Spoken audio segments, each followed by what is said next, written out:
Hello, everyone, and welcome to Business Spotlight.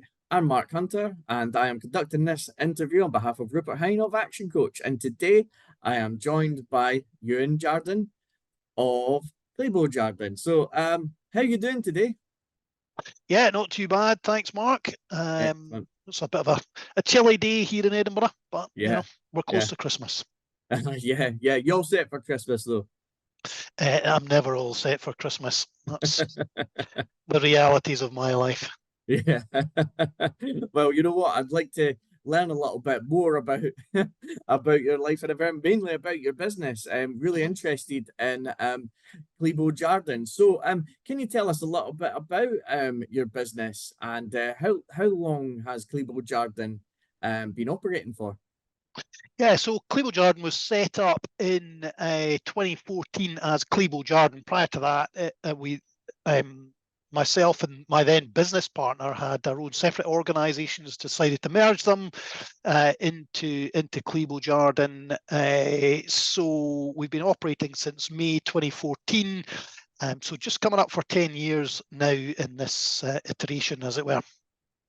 Excellent, excellent. Yeah, 10 years. If you could get to 10 years, that's a massive milestone. So, congratulations for when that milestone comes around. Excellent. Well, we're not there yet.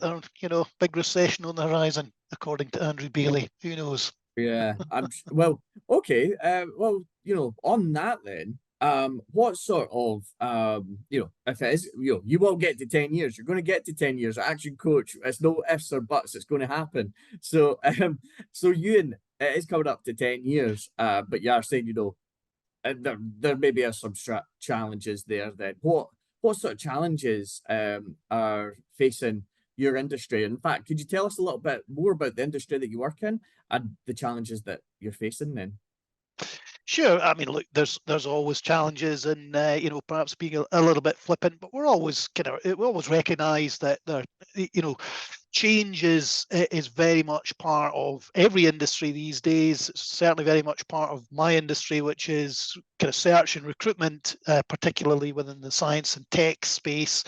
Um, and whilst the science and technology industries have very much been central to the last 20 odd years growth within industry, there are some difficulties, I think, in there, probably exemplified by the likes of Amazon laying off numbers of folks, Facebook laying off numbers of folks, Google doing the same. These companies, had expanded very, very rapidly. They probably overexpanded. In fact, they did overexpand, let's be quite frank, during the COVID period. I think they probably sensed that, the entire world would suddenly become an online marketplace, and that was that. And the reality is it's not quite there, and I don't think it'll probably ever get there because we all, like a bit of social interaction, don't we? But that has had a knock-on effect on some of the tech businesses out there.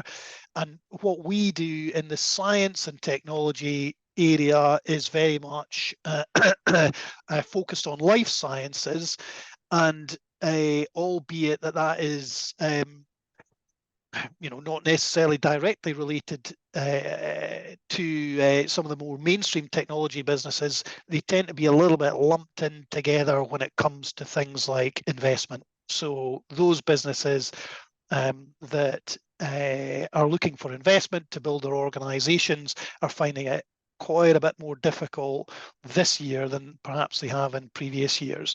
And as a consequence, we are obviously working very closely with a number of clients, all of whom are in that space where they're probably pre-revenue, looking for investment, trying to build their organizations. And the landscape's just a little bit more challenging now. But having said that, it swings and roundabouts, and it's what I've found over kind of 30 years in this business is that when a recession comes along, you're usually well into it before you actually get the numbers that suggest that you are, and you're quite often out of it before the numbers suggest that you're no longer there, if you know what I mean. So 2 consecutive quarters of negative growth represent a recession, and actually, sometimes it can be pretty, pretty tough to recognise that's what's happening, or that you're out the other side already and actually growth is beginning to show. But within our industry, it usually happens pretty quickly. So we're a bit of a lead in and we're a bit of a lead out. So companies will lay people off quickly. We'll see that happening. So the recessionary winds hit us pretty early, and then the growth then starts to kind of come back. And we're probably seeing some of those green shoots now, coming back into the business, because, or not into the business, but into the markets that we work in particularly. Really because those organizations who are investors in tech organizations and so on essentially don't do anything else. They invest in tech businesses, and if they don't invest in tech businesses, then they're not showing any growth. They're not going anywhere. So I may be wrong, but I think we're probably moving through from perhaps some of the more difficult periods of recent times to slightly easier, probably slightly more normalized kind of markets. Yeah, interesting. I'd like to just ask, because you also says, you've been 30 years in this industry as well. So before Kleboe Jardine, Yeah. did you work for other companies? Yeah, so I worked for a company. The first business that I worked for in recruitment was an Edinburgh-based company called Melville Craig, who set up, I don't know, in the mid 80s. I joined them in 1990. They grew from 15, 16 staff or so when I joined them to around 200 when I left them 10 years later. So it was a great place to be.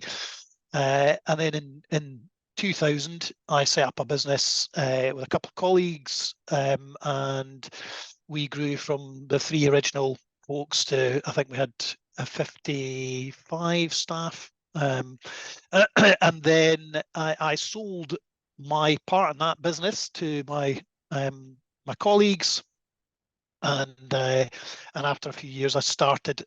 Well, I did a number of things, but predominantly things like kind of investment and so on myself. The reality is it wasn't for me for all sorts of reasons, and then I started back in this business around 2012. And then we created Kleboe Jardine in 2014. So that's the history, really. Excellent. Did you ever see yourself being a business owner? Yeah, I think I probably did, actually. I think I was lucky enough to be around people who were business owners. The individuals who ran Melville Craig, in a lot of ways, we were all of us who worked there were very close to those folks. And they were great at kind of inspiring us to go and do our own things as well. Not necessarily, I don't think they wanted us to splinter off and go and do our own thing whilst they were still building the business. But when that, came to a point where they were going to sell, I left before they did sell, but a lot of my colleagues went off and set up businesses as well, so most of whom have been very successful in their own right. So it was a great nursery, actually. And I also had family and so on who were small business owners. So again, it pretty much gave me the confidence to kind of go and give it a try anyway. So. Excellent. That's fantastic. And what's that journey been like then for you as a business owner? Um, you know, tell us a little bit about that then, that sort of journey going from, you worked for this company. But it sounds like did they sort of inspire you, or did they perhaps, I don't know, sort of maybe not the word, I'm trying to think of the word other than push you to go into business for yourself, but did they sort of inspire you to maybe do that, go into business for yourself? Yeah, I mean, I think they gave me the wherewithal to do it. Certainly, not everybody did. Lots of people didn't. Go on and start their own businesses. It wasn't for everybody. But I think I'd always had a kind of ambition to do something for myself, from a business point of view. Test yourself. Not all of it. In fact, a lot of it is not easy. There are elements of it and times that have been very straightforward and very simple, and there are times where it just hasn't been, and a lot of those times are not necessarily dictated by the market and how it is and so on. It's dictated by your capacity to actually make things happen and so on.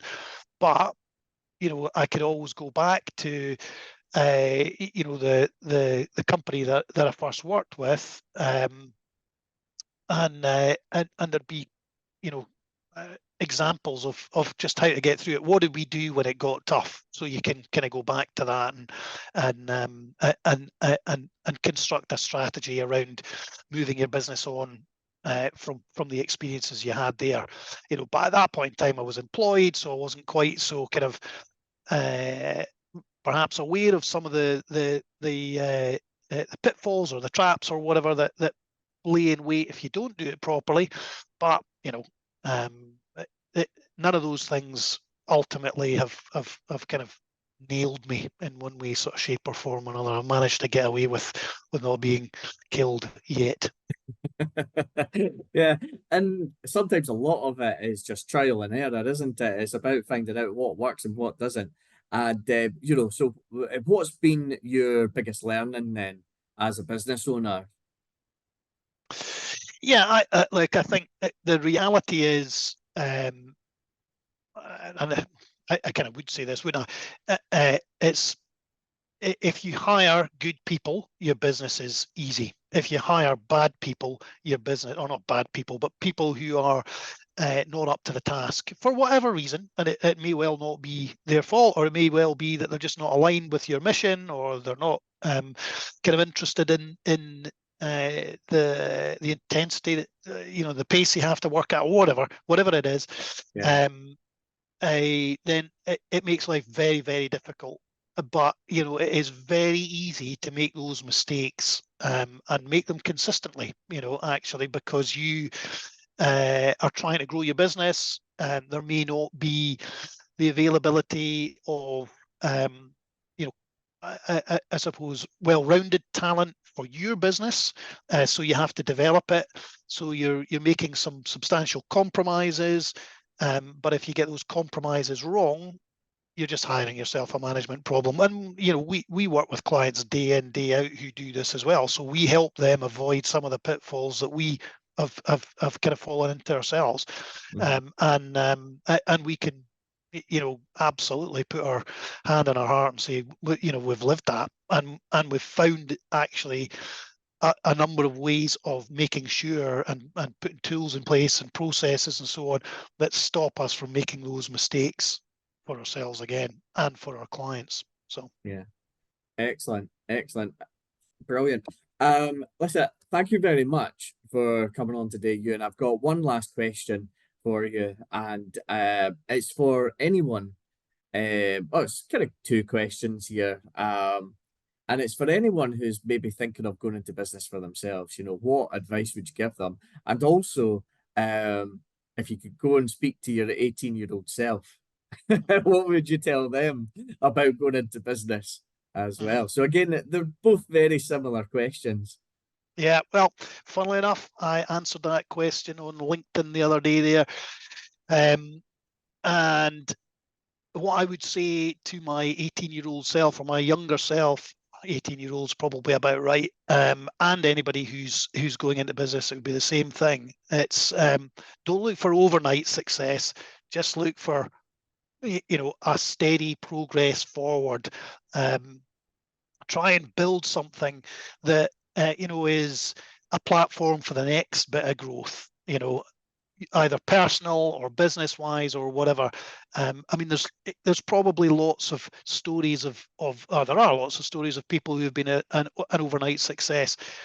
There's many more stories of people who have been a success because they've just stuck at it. They've been resilient. They've been prepared to take some of the knocks and the pain and so on and so forth involved, and still keep going. And if you get out the other side of that, then actually you never get out the other side of it. You just learn to live with it, and because you're living with it, you're no longer afraid of that change. You're no longer afraid of a bit of failure. You're no longer afraid, and you can judge what failure you can afford to kind of take. And you need to fail at some things to make the right decisions further down the line. You'll never make every one of your decisions a success. You just won't. That's the reality of life.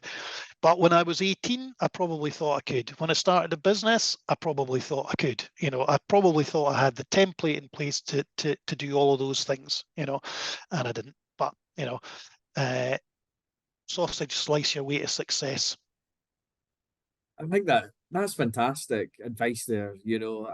Everything you just said there is just, very inspiring. And I think anyone who's watching this will feel a bit more comfortable that, it's not always going to get it right the first time. And what you said there, what really stuck out for me was, learning from your failure. I think that's excellent. And again, thank you very much. You've been great. It's been great having you on. So thank you very much. It's been a pleasure. Thanks very much to you too. Appreciate the Excellent. invite. Excellent. No, anytime. And thank you very much for watching. You've been watching Business Spotlight. Thanks again. See you later.